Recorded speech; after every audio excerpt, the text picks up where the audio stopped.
کیا ایران امریکہ معاہدے کے بعد پاکستان اور ایران 10 ارب ڈالر تجارت کا ہدف حاصل کر سکیں گے؟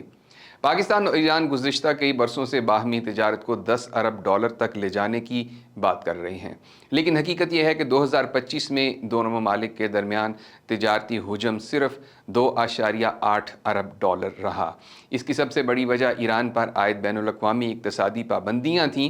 ان پابندیوں کے باعث بینک، کمپنیاں اور سرمایہ کار ایران کے ساتھ بڑے پیمانے پر کاروبار سے گریز کرتے رہے۔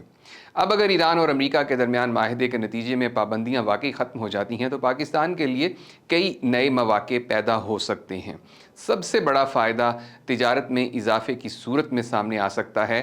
اس وقت جو غیر رسمی اور سرحدی تجارت سمگلنگ یا محدود بارڈر سسٹم کے ذریعے ہو رہی ہے، وہ باقاعدہ بینکاری نظام اور قانونی تجارتی چینلز میں منتقل ہو سکتی ہے۔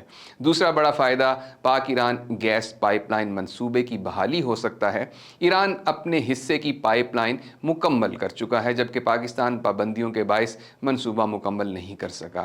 اگر یہ منصوبہ فعال ہوتا ہے تو پاکستان کو مہنگی درآمدی LNG کے مقابلے میں نسبتاً سستی گیس مل سکتی ہے۔